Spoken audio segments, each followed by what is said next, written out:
ரஜினி சார்ட்ட நான் பழகியிருக்கிறேன். பணக்காரன்னு ஒரு படம் வாங்கியிருக்கிறேன். ம். பாண்டின்னு ஒரு படம் வாங்கியிருக்கிறேன். அப்போ நான் சத்யா மியூசிக்கில் படம் வாங்கி டிஸ்ட்ரிபியூட்டர் அந்த காலத்தில. அப்போ கரகாட்டம் புது வருஷத்துக்கு அப்புறம். ம். அப்போ ரஜினி சார் வீட்டுக்கு ஆல்பர்ட் தியேட்டர் மாரியப்பனோட போவேன். அப்புறம் பாட்ஷா டைமில் நாங்க 2 பேரும் அதுலேருந்து அண்ணன் ரஜினி சாரோட நல்ல ஒரு சின்ன ஸ்நேகம் கிடைச்சது. இவர் கூட நான் அப்பப்போ போவேன். அப்போ வாங்க பாட்ஷா போஸ்டர் டிசைனை கொண்டு அவர்ட்ட காட்டுவோம். கட் அவுட்லாம் நாங்க கொண்டு காட்டுவோம். ரஜினி சார் ஒரு மரியாதை நிமித்தமாக, "அண்ணா எங்க தியேட்டர்ல இந்த மாரி கட் அவுட் வைக்கிறோண்ணே."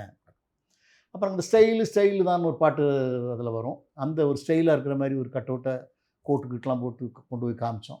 ரஜினி சார் பார்த்தாரு. "ரொம்ப நல்லா இருக்கு, ரொம்ப நல்லா இருக்கு. ஆனா இது வேண்டாம்னு நெனைக்கிறேன். இந்த கட் அவுட் வேண்டாம்." ஆ. "ஏண்ணே?" "இல்ல நம்ம மக்களோட மக்களா மாஸா ஆட்டோக்காரன் காக்கி சட்டை, காக்கி பேண்ட்டு அது போடுங்க. அப்பதான் மக்களுக்கு நம்ம பக்கத்துல இருப்போம். இது இப்ப ராஜா ட்ரெஸ்லாம் போட்டோம்னா மக்கள் இந்த ட்ரெஸ்லாம் நம்ம எங்கடா போட போறோம்னு நெனைப்பாங்கல்ல. அட. ரொம்ப எளிமையா ஆ. இந்த மாரி ஒரு நாலேட்ஜ் உள்ள ஆளு. Mass psychology. ம்.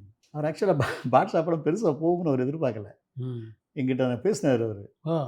எனக்கு படம் செட் ஆகல. அந்த பாட்டு நல்லா இருக்கு. ம். படம் ஒரே வயலன்ட்டா இருக்கு. மக்கள் எப்படி ரசிப்பாங்கன்னு தெரியல. பாரு பார்த்து சொல்லுங்க. ஓகே, ம். ஓகே. வா. அவ்வளோ 100% ஹோப் இல்லாம இருந்தாரு. ஓ! அப்புறம் அது பெரிய எங்கேயோ ரஜினி ஹிஸ்ட்ரியிலே பெரிய இல்ல. மாஸா பீஸ் மாரி ஆயிருச்சு.